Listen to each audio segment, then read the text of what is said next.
Welcome to Hood Champion Boxing and Sports. In boxing, you find a way to win or you find a way to lose.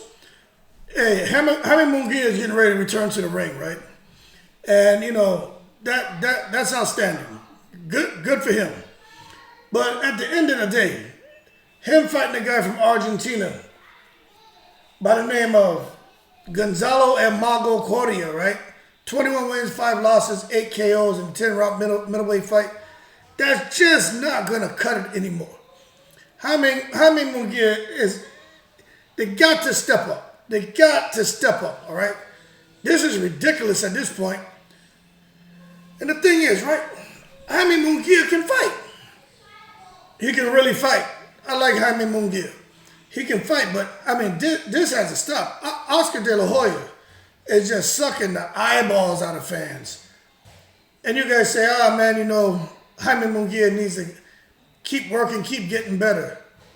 Look, it's not my fault that he may be another Zurdo Ramirez or, you know, or whatever the hell Zurdo's first name was. It's not my fault, Gilberto, whatever the hell his name was. It's not my fault. He's fighting out there in Mexico, inflating them records, and Zurdo really looked like he was going to be something special. Got in there with someone who was more special and got exposed. So now you got Munguia.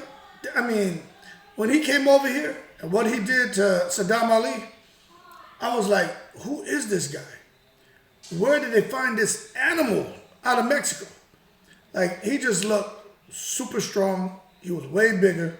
And I was like, this is crazy. Why would they, you know, for De La Hoya to put Saddam Ali in the ring with Jaime Munguia was wrong. Wrong. Just cashed him out, man. Put him up there on the cutting board. But now you see Munguia's coming back to fight this guy. They're fighting out there in Mexico, man, in Guadalajara, which is, you know, it's great. Jaime Munguia's going to get in there and do his thing. But he's got to step up and fight somebody. But I know Oscar De La Hoya can't afford for him to lose. You know, Oscar has a handful, maybe not even that, of flagship fighters. You know, Ortiz, Zurdo was one, he lost. And now you got pretty much Ortiz Munguia. He's holding on to those O's, man. But the thing is this, they got a Dominican fighter out there named Carlos Adames. Munguia was offered that fight earlier this year. He turned it down, and De La Hoya turned it down. Because they know what they're up against some of these killers. So his November 19th fight against this Argentinian guy is going to be aired on DAZN, and that's cool, and TV Azteca in Mexico. But he's saying that after the end of this year, next year he hopes to give the fight fans, the big fights that they've been demanding. And he even said he knows people want him to step up. He's like, but next year he's hoping. He's saying, you know, sometimes the boxing politics is stopping him from getting those fights. Let me tell you something. De La Hoya is stopping you from getting those fights. They don't want to put him in there with the likes of a Charlo. They talk about Canelo, right? That's a big fight too. He'll put him in there to cash him out. But he's not going to put him in there with a Charlo, an Adames, anyone else around that same weight. Like, they're just not going to put him in there. Even the Jamels, even, you know what would be a good fight? I know they would jump on this if they put him in there with Danny Garcia, who's not fighting at 154. But at the end of the day, he needs to get in there, man, and fight somebody, because he's saying once he gets through this test, he's calling this Argentinian fight a test. He hopes to kickstart 2023 with a big fight. But, you know, I'm just tired. I'm just tired of just seeing these guys spinning their wheels. Some people are saying Munguia and Gervonta Davis are in the same position. And I say, well, why you say that?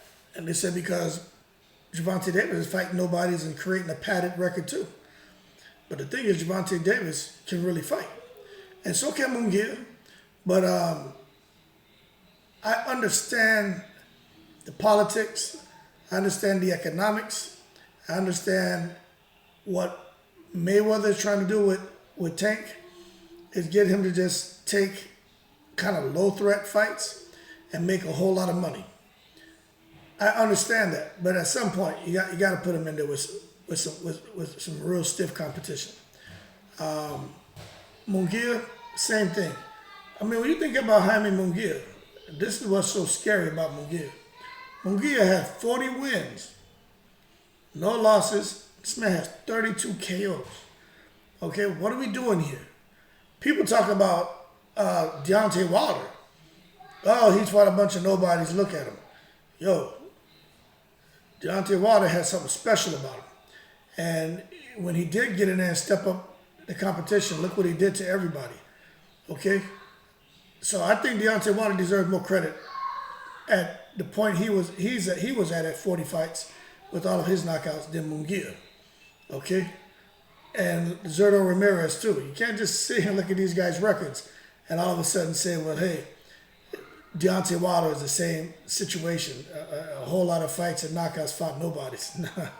You got to give Deontay Wilder more credit than what you're giving El Zurdo and the alien. I call this guy an alien. Munguia looks like a damn alien to me. And Munguia, that's not cut from the same cloth. But we're going to see what they decide to do. I know for me, I'm frustrated with these guys, man. Coming fight in June, knocking people out. I mean, the people he's knocking out, you don't even know the names. Gabe Rosado was a pretty good fight, but, you know, we all know Gabe Rosado, man. He's going to come and fight, but for the most part, he's a punching bag, all right? So it is what it is.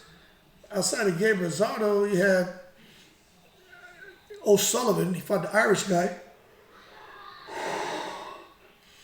And the Irish guy was giving him the business, but he was unloaded on the Irish guy, too. But it was a competitive matchup. It is what it is. He's just going to have to figure it out going forward. But De La Hoya, I wouldn't be surprised if he starts losing some of these fighters, man. But De La Hoya has a good hold on the Mexican market when it comes to the Mexican fighters and getting them to sign the Golden Boy. And there's nothing wrong with that, man. That's his niche, and that's what worked for him. He should run with it. But you got to do something. I think Munguia will give a lot of people problems at 154 or 160. But he's fighting out there in Mexico, man. And sometimes when they come from underneath or come out of that safety zone and they start getting that incoming fire starts hitting them in the ass, they realize they weren't prepared for that kind of war. And I think that's what you're going to get with Munguia, man. Got to step up and fight somebody in 2023. It's just time. What are these guys trying to do? Everybody trying to break Floyd Mayweather's record of 50-0. And you definitely can't put them in the same boat. Floyd fought everybody. Everybody. So, I don't know. I'm frustrated. But here it is. Munguia versus some guy named Corey, November 19th, live on the Zone. Golden Boy and Xander for boxing. So we'll see what they do next year. But Munguia turned down that fight with that Dominican fighter. And there's a lot of other fights that De La Hoya turned down.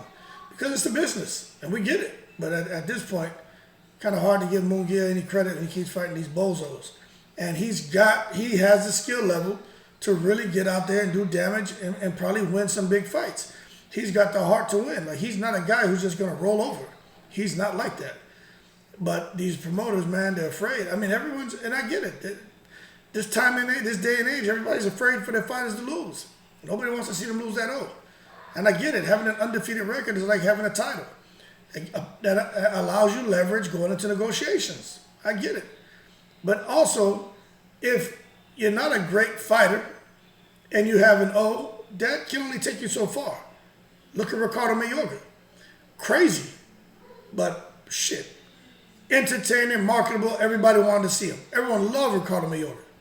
Win or lose, no one cared. They just want to see him fight because they know he was coming to bang. And then smoke his cigarette, cuss, and do whatever else he was going to do. But if you're not bringing it like Ricardo Mayorga was, yeah, they probably need to have you into their protection program because once you come out of that, somebody's going to hit your ass up. That being said, we'll see what else they do after this fight. I'm sure they'll call out some big names. I doubt those fights happen, but he's at a point where De La Hoya has to do something. Like he's trying to make Garcia and Tank Davis. I mean, hey, you know what? Great. You're very vocal about that. Get vocal about Munguia fighting some big name. Get vocal. Starting to put some pressure on those guys. And then, maybe I respect it a little bit more. But right now, I just think if anything, Munguia's his career is not blossoming the way it could. But at the end of the day, if he's fighting out there in Mexico, I don't know what kind of money he's making, but if he's making shit, $500,000 a fight, $250,000 a fight. You living in Mexico, man, US dollars, that shit goes a long way. So De La Hoya making his money and managing to keep Golden Boy afloat. So it is what it is. But that being said, man, y'all leave your comments below. Let me know what you think about Munguia. But I'm telling you, man, Oscar didn't want to put him in with that Dominican fighter, Carlos Adames. He didn't want to put him in there.